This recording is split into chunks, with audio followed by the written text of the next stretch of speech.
am 85 years old, and I have lived alone for 11 years now.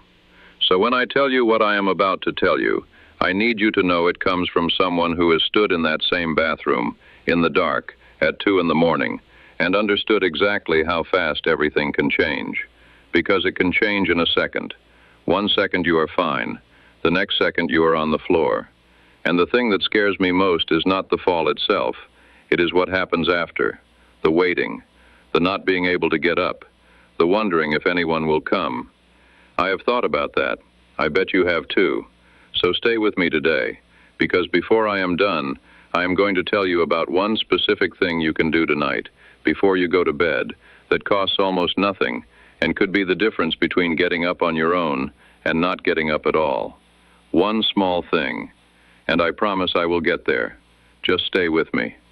First, let me tell you about my friend Harold. Harold was 79. Sharp man, proud man. He had been a machinist for 40 years, raised 3 kids, never asked anybody for anything.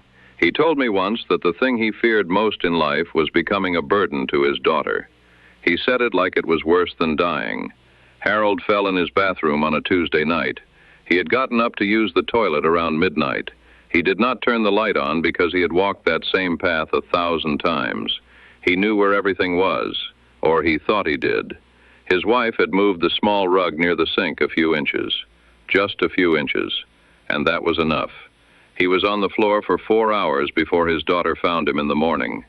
He was never the same after that, not because of the hip, though that healed, but because something in him changed. His confidence left him, his independence left him. He moved in with his daughter 6 months later, not because he had to, but because he was afraid to be alone anymore. I am not telling you that story to frighten you. I am telling you because Harold made the same mistakes most of us make.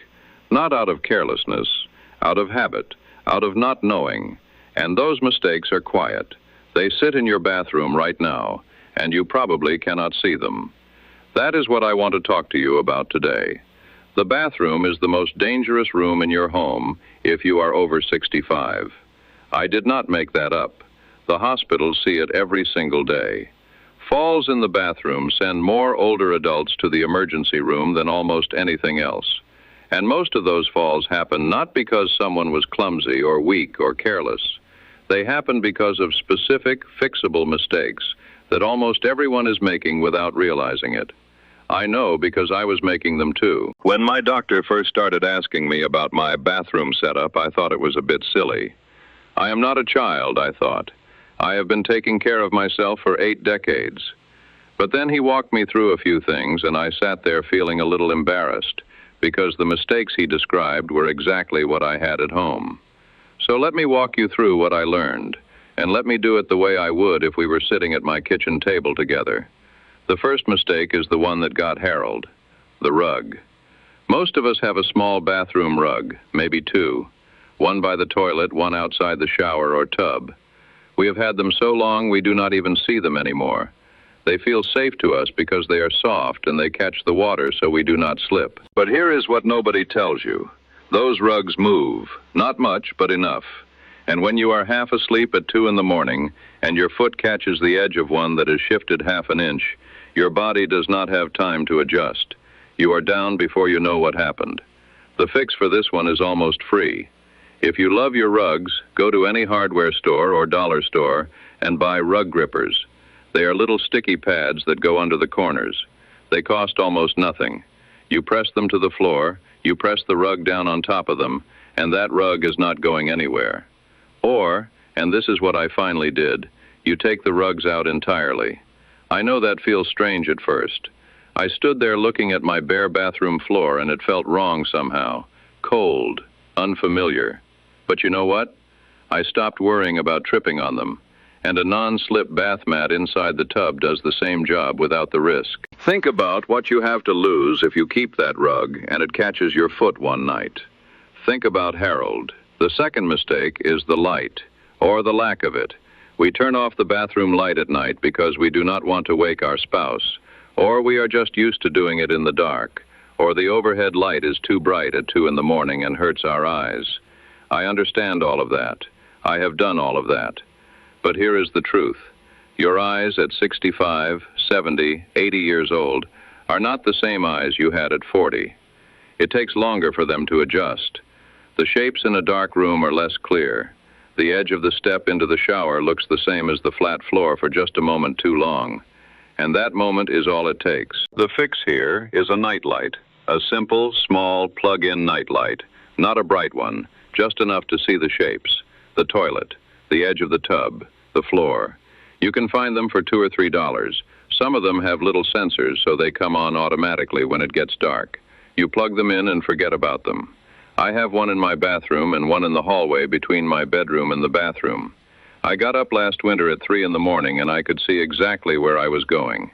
That little $2 light may have saved me from a very bad night.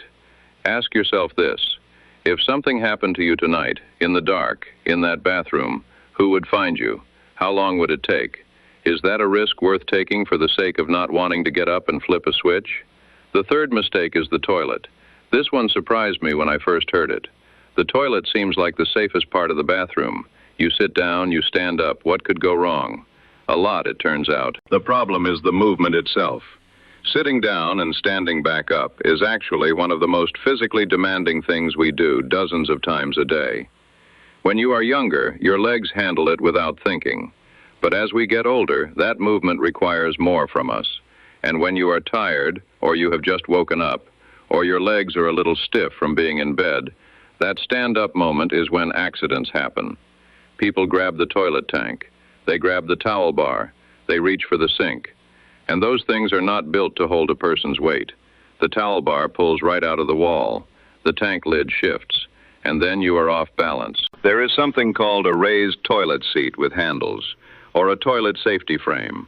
They fit right over your existing toilet. No installation, no plumber, no tools. You just place them there. The raised seat means you do not have to lower yourself as far down or push yourself up as high. The handles on the sides give you something solid to hold on to, something actually built for that purpose. My neighbor Dorothy got one after her son noticed her grabbing the towel bar every morning. She told me afterward she felt embarrassed about needing it. I told her what I am going to tell you. Using the right tool is not weakness. It is wisdom. It is what 85 years of living teaches you, if you are paying attention. The fourth mistake is the shower or the bathtub. This is the one people know about but do not act on fast enough. We know the shower is slippery. We know stepping over the tub edge takes balance. We know it. And we keep doing it the same way we always have because it has been fine so far. So far. My doctor has a word for that. He calls it optimism bias. We think because something bad has not happened yet, it will not happen. But every single morning you step over that tub edge, you are making a bet. And the older we get, the worse those odds get.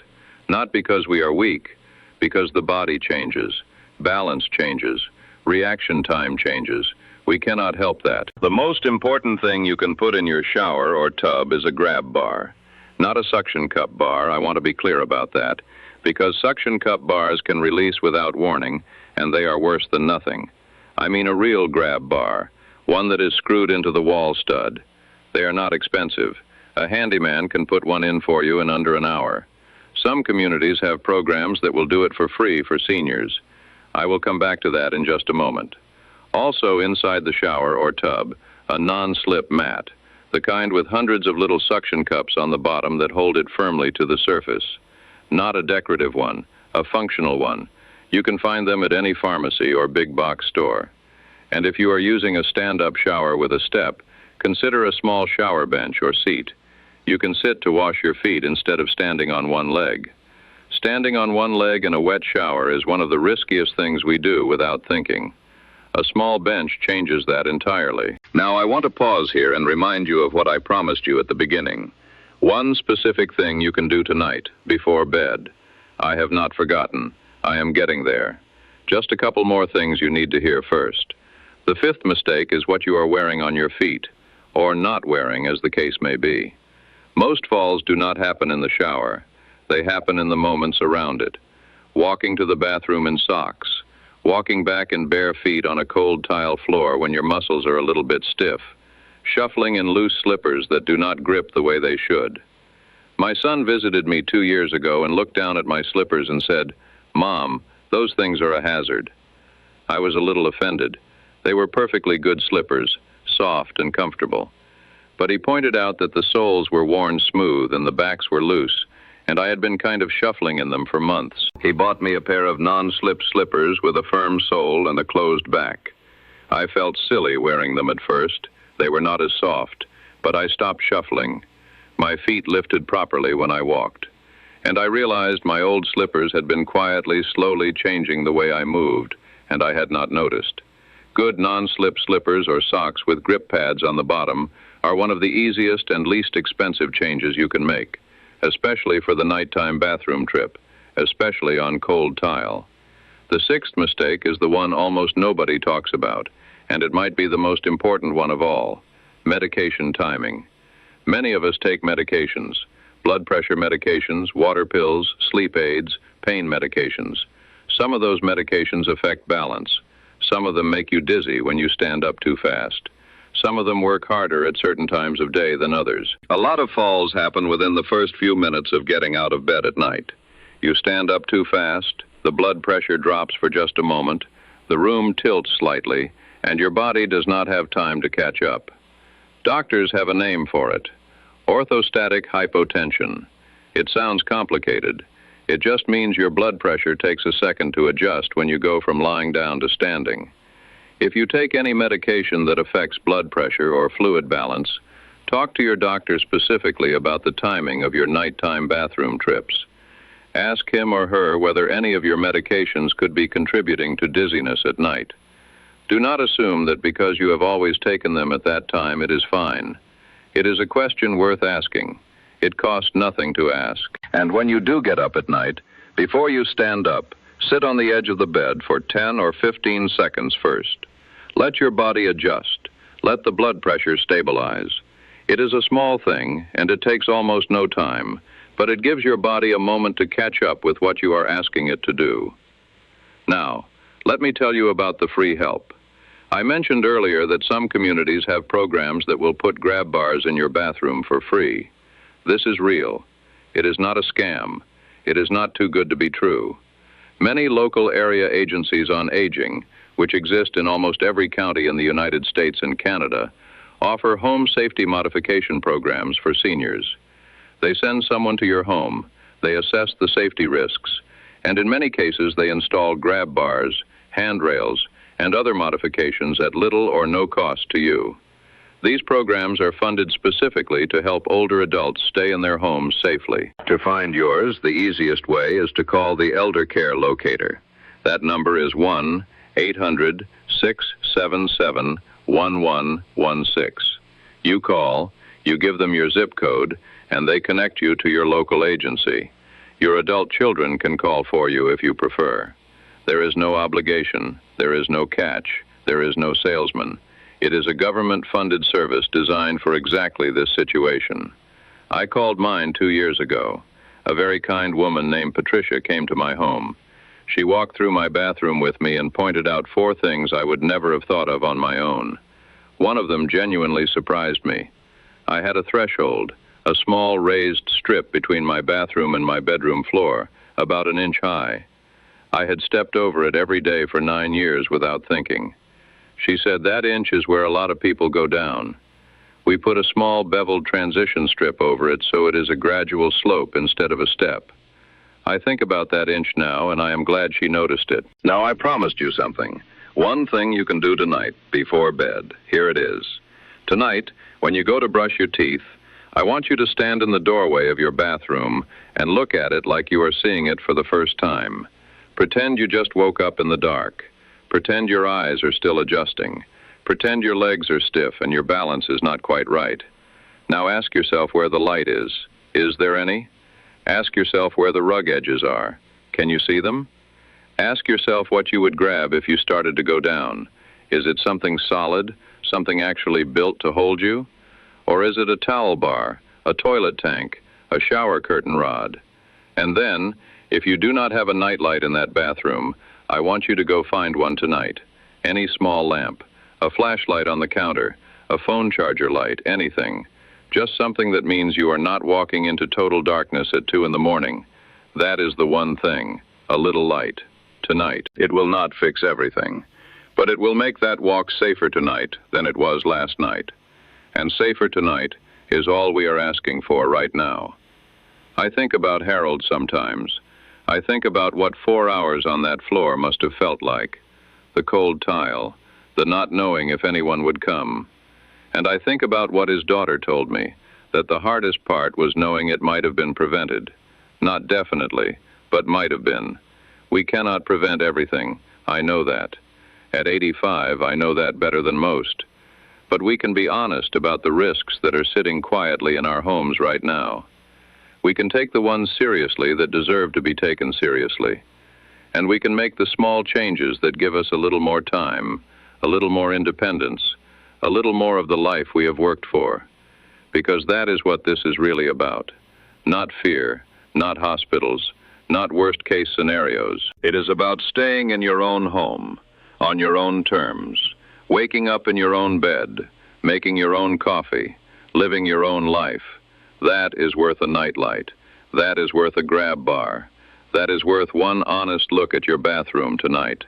I am 85 years old and I still make my own coffee every morning. I intend to keep doing that for as long as I possibly can. And I am going to do everything in my power to make sure a bathroom rug does not take that from me. I hope you will too. If this was helpful to you, please subscribe. Every week I share something real, something I have actually learned from living this long, and I want you to hear it. And I have a question for you in the comments. Tell me one thing in your home that you have always known in the back of your mind was a little risky, but you have not fixed yet. Just one thing. I read every comment. You are not alone in this. And sometimes just saying it out loud is the first step toward doing something about it.